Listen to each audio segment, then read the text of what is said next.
Bem, minha gente, uma boa noite.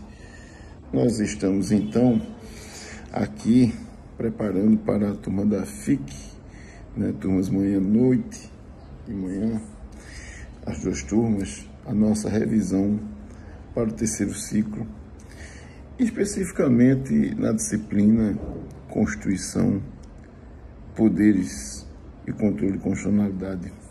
Especificamente nessa última prova, trataremos do tema processo legislativo.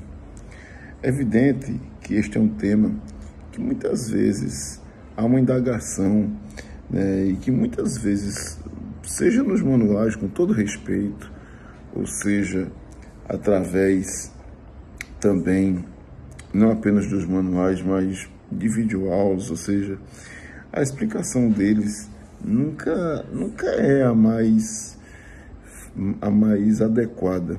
Não é uma crítica em geral, não, mas é porque, de fato, é um tema que tem afinidade com o mundo jurídico, mas que não é um métier, não é o dia a dia da maioria dos profissionais do direito, né? Gosto mais dessa expressão do que operador jurídico, há muito tempo, né? Não é o dia a dia de boa parte dos profissionais da área jurídica. Evidentemente que a atividade parlamentar guarda muita estreiteza também com o mundo jurídico, que eu até falo sempre isso nas aulas, de uma disciplina eletiva que existe em algumas instituições de ensino, chamada técnica legislativa. Bem, mas vamos para o que interessa, né? Sem perder muito tempo exatamente sobre isso, e enfatizando que nossa prova trará 3 temas, basicamente, né? Além desse, sobre o poder legislativo, que é processo legislativo, e anteriormente o Tribunal de Contas, né? E aí, eu vou inaugurar falando sobre os tribunais de contas antes de entrar no processo legislativo, até porque no processo legislativo nós vamos focar apenas em 2, né? Em 2 temas, que são a lei ordinária e antes a emenda constitucional. Bem, os tribunais de contas estão previstos no Brasil desde uma importação do sistema francês durante o período do Império Brasileiro, né? Eu repito sempre nas minhas aulas que as cortes de contas francesas, elas inspiraram os tribunais de contas no Brasil, as cortes de contas francesas, enfatizando que na França a seara administrativa possui uma autonomia tal que nenhuma decisão judicial interfere na seara administrativa, ou seja, há uma coisa julgada administrativa, diferentemente daqui. Mas nosso legislador quis trazer, né, desde o Império para cá, os tribunais de contas, e eles ficaram, digamos assim, sempre posicionados ou alocados no poder legislativo no Brasil. Na verdade, a nossa Constituição os trata, né, da mesma forma como sempre foi, ou seja, os tribunais de contas, incluindo o Tribunal de Contas da União, eles estão, digamos, sempre localizados no poder legislativo e nunca no poder judiciário, né? Então, nós vamos ter sempre os tribunais de contas localizados no Brasil, dentro do poder legislativo, porque a função deles é que eles sejam um órgão auxiliar ao poder legislativo, sempre com uma formação técnico-contábil, né? Se nós quisermos tratar deste tema, nós vamos então nos referir ao artigo 70 da Constituição, né? E do 70 até exatamente o 75, né? 75, né? O que acontece?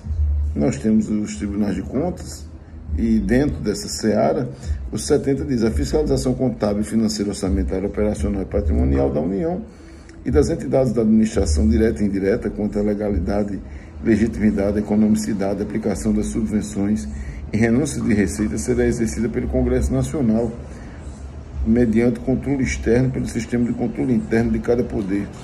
Quando ele fala em controle interno, seria aqui as controladorias. Bem, já ultrapassado esse momento dessa inspiração francesa no Brasil, nós podemos dizer, sem celeuma, sem dificuldade, que porque os tribunais de contas, seja ele da União ou dos estados, eles exercem um poder de fiscalização, né? É uma atividade atípica do legislativo, embora eles possam fiscalizar, mas fiscalização das contas públicas. Isso inclui tudo, desde a administração direta até um papel comprado por uma autarquia. Tudo deve ser observado dentro dos parâmetros de licitação. O próprio artigo 70 fala, inclusive, em não haver nenhuma receita renunciada, né? O que dá para entender perfeitamente uma experiência que eu tive como magistrado em muitos lugares que eu trabalhei, onde às vezes eu observava um município cobrar, ingressar com uma execução fiscal de um valor muito ínfimo, né? Isso até melhorou através de lei que regulamentou isso, mas boa resposta dos municípios, é uma experiência, é que sempre diziam a mim, olha, porque não tem como nós renunciarmos a uma receita e o Tribunal de Contas vai glosar, né, vai fazer uma observação, vai colocar um asterisco sobre essa situação, por que você renuncia a uma receita? Então, é muito importante observar isso, né? Também, outro aspecto relevante, né, é que tudo, como eu disse, passa pelo Tribunal de Contas. E aí, seja na União, seja na esfera estadual, por exemplo, você vai ter as empresas públicas, como Banco do Brasil, não, Caixa Econômica, Sociedade de Economia Mista, como Banco do Brasil, como Petrobras, como Correios e Telégrafos, onde qualquer ato de cunho econômico, até uma aposentadoria, vai passar pelo Tribunal de Contas. Aqui no estado de Pernambuco é muito fácil ver isso, né? Qualquer locação, por exemplo, o Tribunal de Justiça, por exemplo, que não o Tribunal de Contas faz, tem que seguir as regras do Tribunal de Contas. Uma aposentadoria de um servidor, de um magistrado estadual aqui, toda ela vai somente se aperfeiçoar quando o último ato chega no Tribunal de Contas do Estado, numa atividade fiscalizatória bem ávida, né? Então, nós vamos ter também outros aspectos importantes, né, sobre os tribunais de contas. Por exemplo, nós vamos ter um Tribunal de Contas da União, que é formado por 9 ministros, tem sede no Distrito Federal, um quadro técnico próprio, né? E a Constituição prevê o seguinte: os ministros do Tribunal de Contas da União serão nomeados dentre brasileiros que satisfazem os seguintes requisitos: mais de 35 anos, mais de 35, menos de 75 anos de idade, né? Menos de 65 anos de idade. Idoneidade moral e reputação ilibada, notórios conhecimentos jurídicos, contábeis, econômicos e financeiros de administração pública, mais de 10 anos de exercício de efetiva atividade profissional. Um dos aspectos interessantes também que ele coloca aqui, né, e aí vai depender de cada Constituição estadual no que diz respeito a cada Tribunal de Contas estadual, ele coloca: os ministros dos Tribunais de Contas da União serão escolhidos 1/3 pelo Presidente da República, com aprovação do Senado Federal, sempre sabatinado por lá, né, sendo 2 alternadamente entre auditores e membros do Ministério Público, junto ao Tribunal. Eu vou explicar exatamente isso, que é o teor do artigo 130, né? Leia-se que o artigo 130, ele prevê um Ministério Público das Contas, tanto na esfera do Tribunal de Contas da União como dos estados, né? Essa presença do Tribunal de Contas, do Ministério Público das Contas, com as mesmas garantias, os mesmos vencimentos. Mas uma curiosidade é que eles não fazem parte, o Ministério Público das Contas não faz parte do organograma, do fluxograma do Ministério Público, né? Embora seja Ministério Público. Está no artigo 130 da Constituição, né? Então, nós vamos ter aqui, por exemplo, dentre eles, 1/3 escolhido pelo presidente, 2/3 pelo Congresso Nacional, que você vai ler que Congresso é Senado mais Câmara, né? E um outro aspecto importantíssimo é que os ministros dos Tribunais de Contas da União terão as mesmas garantias, prerrogativas, impedimentos, vencimentos e vantagens dos ministros do Superior Tribunal de Justiça, aplicando-se-lhes, quanto à aposentadoria e pensão, as normas constantes no artigo 40. Então, preste atenção, né, que os ministros dos Tribunais de Contas serão os mesmos vencimentos dos ministros do STJ, do Tribunal da Cidadania, né, do tribunal que vai, digamos, regulamentar, uniformizar a jurisprudência acerca de lei federal, não do Supremo Tribunal Federal. Percebem? E também uma última disposição de 75 é de que há uma tendência de que os tribunais de contas nos municípios se encerrem, né? Salvo engano, só existe em São Paulo hoje. Vamos para o processo legislativo, meus caros e minhas caras, que está previsto a partir do artigo 59, né, da Constituição. O artigo 59 traz uma pleiade de leis, de espécies de leis, emendas à Constituição, que é diferente de lei complementar, porque a emenda ela tem, na verdade, uma natureza constitucional. A lei complementar é diferente porque colmata, né, digamos que a expressão jurídica, complementa mesmo uma expressão de uma norma constitucional. As ordinárias, as leis ordinárias, que é isso que conhecemos, né? As leis delegadas, quando há uma delegação de poder para o Executivo, as medidas provisórias, que fazem parte de uma inspiração, digamos, do legislativo italiano, né, onde o presidente já decreta uma medida provisória, já entra em vigor, os decretos legislativos para regulamentar um momento da medida provisória e as resoluções também, comunicações de atos do Senado, né, e da Câmara. E então nós teríamos ainda, se quiséssemos complementar isso aqui, não o decreto legislativo, que não existe mais, mas o decreto, que seria uma norma do Executivo explicando, né, a aplicação da lei. Teríamos até, por exemplo, no governo Fernando Collor, 2 edições sobre a lei do FGTS, a 8036/90 e a 8.231/91, lei de benefícios, com decretos que se sucederam explicando a palavra do presidente do Executivo, explicando a própria lei. O que nos interessa, né, para nosso exercício, vamos para as emendas à Constituição. Nesse caso aqui, nós vamos relembrar, né, algumas noções, vocês, né, na verdade, vão rememorar essas noções das aulas de poder constituinte, né, poder constituinte originário e derivado, sendo que o derivado pode ser reformador, né, para as leis, para as constituições que admitem reforma, ou pode ser também poder constituinte derivado decorrente, que são as constituições estaduais, as leis orgânicas. E o reformador, minha gente, são as emendas constitucionais. As emendas são um permissivo para que essas constituições possam se atualizar. Recentemente eu vi um vídeo, não muito novo, mas antigo, numa entrevista do ministro Gilmar Mendes, pelo seu Instituto de Direito Público, com o ex-presidente e professor da PUC, Michel Temer. O professor Michel Temer, que foi constituinte, explicou uma coisa bem interessante de um grande debate que existiu na nossa Constituinte, 88, acerca de nossa Constituição ser mais principiológica ou analítica, como ela é, né, tratando de temas não específicos. E evidentemente que ele defendia até a principiológica, porque daria muito mais liberdade até para o judiciário nesse sentido, como ele disse.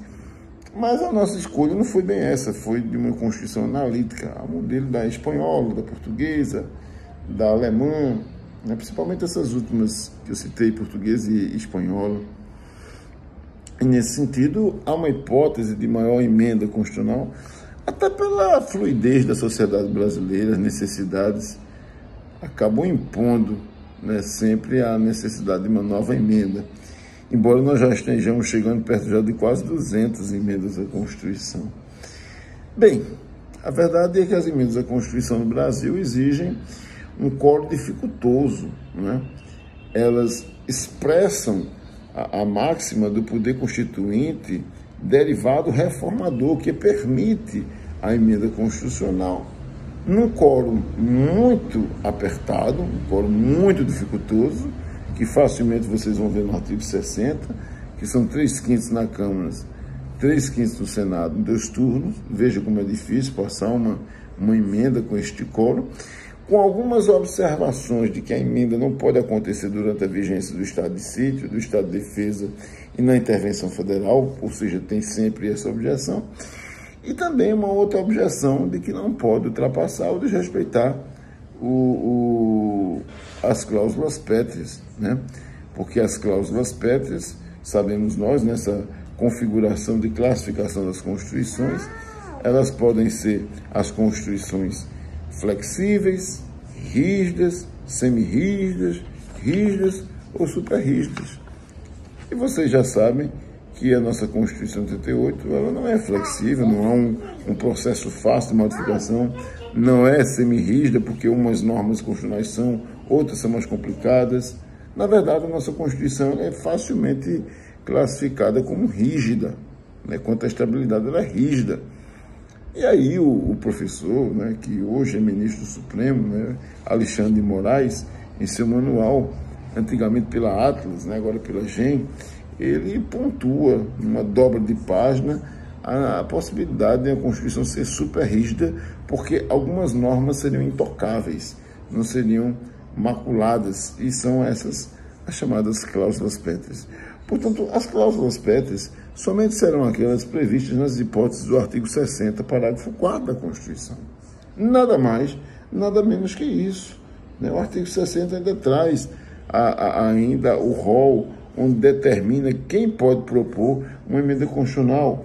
1/3 dos membros da Câmara dos Deputados ou do Senado, o próprio presidente da República pode propor uma PEC, mais da metade das Assembleias Legislativas das unidades da Federação, né, manifestando-se cada um pela maioria relativa de seus membros, e que isto é um ponto também importante, assim como no parágrafo 5º do 60, que diz que se uma emenda é apresentada numa sessão legislativa, né, seja um ano legislativo, e é rejeitada só no outro ano, né, que poderá haver uma nova proposta de emenda constitucional. Mas quais são essas cláusulas pétreas, né? Portanto, nós aferirmos. A primeira, no inciso 1 do parágrafo 4º do artigo 60, diz: a forma federativa do Estado. Até o desembargador, né, André Rosa, do TJPE, sempre informa aquela situação de que, se o Brasil tivesse eleito no plebiscito a monarquia, teria sido uma coisa curiosa, uma monarquia necessariamente federativa, né? Mas a nossa opção, o plebiscito, foi a república como forma de governo. 2, o voto direto, secreto, universal e periódico, que são características do sufrágio universal, né? A separação de poderes, não pode vir uma emenda para acrescentar, por exemplo, o poder moderador, como outrora. Sempre tem que ser executivo, legislativo e judiciário. E os direitos e garantias individuais, que são, digamos assim, o grande crivo, a grande celeuma, porque aqui pode haver aquela discussão, tudo que é direito fundamental ingressa aí no inciso 4º, alguns têm esse posicionamento e outros não, vão para aquela divisão, digamos, clássica lá em José Afonso da Silva, em que você tem os direitos individuais, os direitos sociais, os direitos coletivos, sociais, políticos e da nacionalidade. Por essa classificação, só seriam direitos individuais aqueles que, dentre os direitos fundamentais, seriam tecnicamente entendidos como individuais, né? Teria que haver uma subdivisão dentre os direitos fundamentais. Ainda nessa perspectiva, então, é muito importante dizer que há uma característica nesse processo legislativo da emenda constitucional, 3/5 na Câmara, 3/5 no Senado, nas duas casas, sempre aprovação por um quórum qualificado, 3/5 em cada casa, em 2 turnos. E outro aspecto importante é que vai para a sanção para as mesas da Câmara dos Deputados e do Senado, a PEC. Por que não vai para o presidente? Porque se é uma expressão do poder constituinte derivado reformador, é o legislativo que foi o seu constituinte, que então por essa outorga, né, ele também vai sancionar, aliás, não vai sancionar, vai promulgar, melhor dizendo, vai promulgar a emenda constitucional. Bem, minha gente, quando nós chegamos então nas leis ordinárias, eu gostaria de dar uma ênfase, e vocês, para o exercício, devem ir do artigo 61 ao artigo 68, observando que o Constituinte, na pressa, né, ele acabou miscigenando, misturando aqui esses conceitos, e, digamos, para desavisar dele, meio que jogou, não é, essas disposições, porque ele não faz uma divisão. Aqui eu trato de lei complementar, aqui eu já tratei de emenda constitucional, ele separa, mas aqui eu trato de lei complementar, aqui eu trato de lei delegada, emenda provincial, lei ordinária, ele faz sobre lei ordinária e complementar, e aí ele vai misturando um pouco.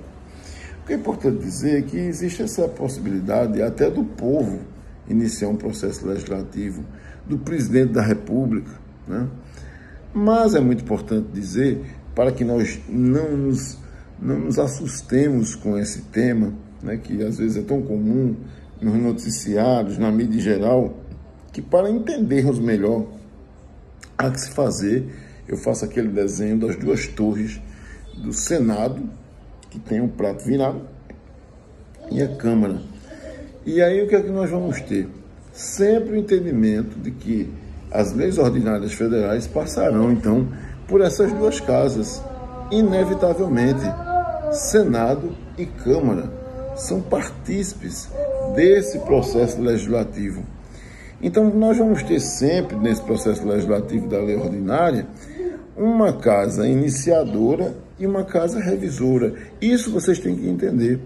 Inclusive, fazendo a leitura desses dispositivos da Constituição, vocês fazendo essa catação, digamos assim, né, expressão da química orgânica, você vai catar lá, quer dizer, catar na Constituição, de que, por exemplo, um projeto de iniciativa do presidente da República necessariamente se inicia na Câmara dos Deputados, né? Então, um projeto de lei ordinária, uma PL, inicia, vamos dizer, na Câmara, vamos supor que seja do presidente da República, o início de um projeto legislativo, de uma lei, ele começa na Câmara, digamos, nesse caso especificamente, vai para a revisão do Senado, o Senado devolve à Câmara, a Câmara pode, e aí existe na prática os debates, né, e os acertos políticos entre as facções, entre as maiorias, minorias, além de um critério de Comissão de Constituição e Justiça, que vocês lembram que existe em todos os parlamentos do Brasil, né? Então, vai haver essa discussão, vai haver esse crivo do Comissão de Constituição e Justiça, esse projeto de lei que sai da Câmara, nesse caso aqui, sai da casa iniciadora, vai ser analisado aqui, vai sofrer algumas emendas, ou vai ser arquivado, né? Se não sofrer essas emendas, não for aceito aquilo que foi proposto, né, na casa revisora, ou seja, da casa revisora ele volta para a iniciadora, e se a iniciadora não absorve essas emendas, ou esse projeto como ficou com as emendas, ele pode, inclusive, arquivar, ou não arquivando, havendo esse debate legislativo, enviar diretamente para quem deve dar o seu cumprimento, que é o presidente. O presidente, então, vai receber esta PL e ele tem 15 dias para sancionar. Se não faz, entende-se por sanção tácita, mas o presidente pode sancionar, sim, ele pode sancionar, e pode, inclusive, nessa sanção, vetar. É o direito dele de vetar. Mas, nesse controle do veto, o presidente tem que dar um fundamento, que pode ser de duas naturezas. O veto pode ser de natureza política, e aí ele vai fundamentar que aquele projeto de lei é contrário ao interesse nacional, ou pode ter um veto de natureza jurídica, onde o presidente vai dizer, vai fundamentar de que este projeto é inconstitucional. Outro aspecto interessante no veto que ele precisa observar é que o veto pode acontecer de um artigo, de um inciso, de um parágrafo, de uma linha, mas o presidente não pode vetar uma palavra, ele não pode, né? Ele pode vetar um artigo inteiro, um parágrafo inteiro, pode vetar até a lei toda, né? Enfatizando, pode vetar uma linha, ele não pode vetar uma letra. Eu não gostei dessa expressão, não. E pior, alguns podem dizer, bem, pode retirar a expressão e sugerir outra. Isso é que ele não pode mesmo, ele não pode nem sugerir, ele apenas veta, que é um direito dele, nessa ideia de freio e contrapeso, de check and balances, que nós importamos dos Estados Unidos. Então o presidente pode vetar, mas esse veto dele pode ser submetido ao Congresso Nacional, que pode, por sua maioria reunida a Câmara e o Senado, derrubar o veto, né? Ele pode, né, derrubar o veto, né? E depois de derrubado o veto, né, volta para o presidente sancionar. Se ele não faz, né, vai ter um prazo que vai ser obrigatório a sanção dele, praticamente, ele não faz, vai à sucessão do presidente do Congresso, que é o presidente do Senado, o vice-presidente do Senado, para que eu faça, né? Então, vocês observam que vai para a sanção e aí a publicação desse ato, né, que então se aperfeiçoa como uma lei ordinária. Então, lembre-se de uma casa iniciadora, uma casa revisora. A casa revisora propõe emendas. Vamos supor que essas emendas sejam acolhidas, são debatidas, acolhidas ou não, o projeto vai no seu formato final, né? Pode ser arquivado, mas vai no seu projeto final, ao presidente, o presidente vai sancionar. O presidente não sanciona, pode vetar. O veto pode ser de natureza jurídica ou política e pode ser derrubado pelo Congresso Nacional, valendo os dois, né? Vocês devem ler do artigo 61 ao artigo 68, né, da Constituição, né? E observar também que esses projetos de lei têm diversas iniciativas, né, sobre a Constituição, quando é privativo do Judiciário, do próprio presidente do Supremo Tribunal Federal, por exemplo, para propor a lei orgânica da magistratura nacional, e sempre são essas nuances que nós devemos deixar para a nossa prova que deve acontecer. Tá bom, minha gente? Um grande abraço. Qualquer dúvida nós vamos nos falando. Deus abençoe.